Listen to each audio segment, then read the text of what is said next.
Managing currency exchange effectively when you're traveling can help make your trip so much more enjoyable.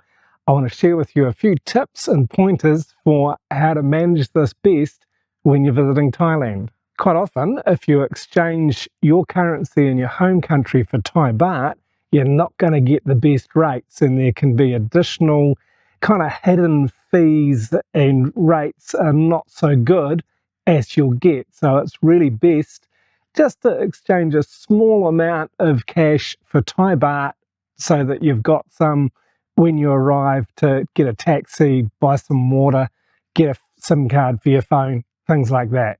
And then when you do arrive in Thailand, you've got the option then to withdraw from either ATMs or to make a currency exchange at the airport. ATMs, again, there's a few tricks here. They're going to charge you no matter where you're coming from for every single use of a foreign ATM.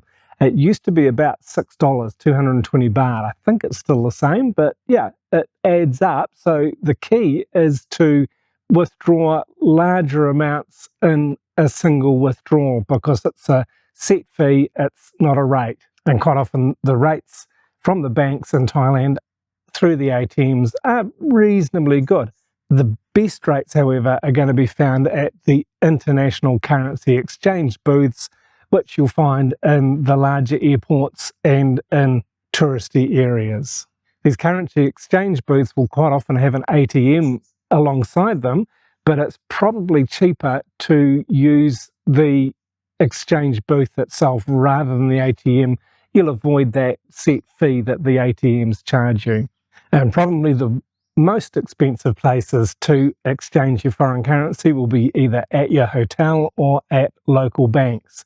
It's best to use a dedicated currency exchange booth. And if you are using an ATM, there's a couple of tips. Withdrawing a larger amount is always good. And when you do, you'll be faced with the choice to make a dynamic currency conversion. You can choose with conversion, so the charge will be in US dollars or euros or wherever you're coming from, or without conversion, and the charge will be in Thai Baht. But with conversion, the ATM company charges you its own, usually very poor exchange rate. This will often be 5 to 10% more than the going market rate. So it's best to choose without conversion. Your home bank or your Visa, MasterCard will handle the conversion. It's almost always a better exchange rate.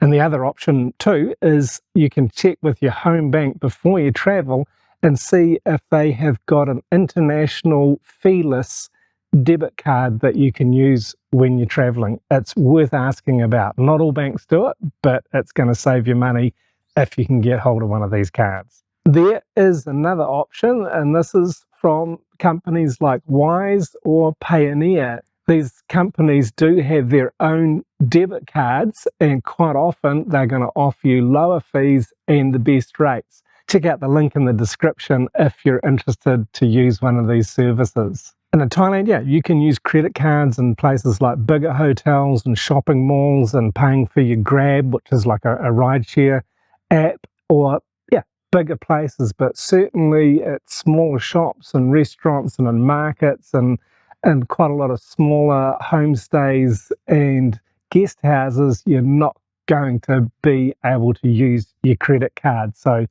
Thailand, it really does pay to have some local cash with you, to carry some Thai Baht in your wallet, and this will be, of course, accepted pretty much everywhere. So remember, just exchange a little bit of cash before you leave home, and then when you're at the airport or in a touristy area, use the foreign currency exchange booth for the best rates and the greatest convenience. It's always good to have some cash with you, because in Thailand you can't always swipe your card or tap it or use a lot of the other electronic payment forms that you're used to at home. We can in Thailand. You'll see a lot of people scanning QR codes, but you need to be set up with a Thai bank account to do that. And if you're just coming on holiday, that's hardly worth it. And if you're coming here for a holiday, for a vacation, and you want to know more about when the best times to travel are, you can check out this video next. Thanks very much for watching.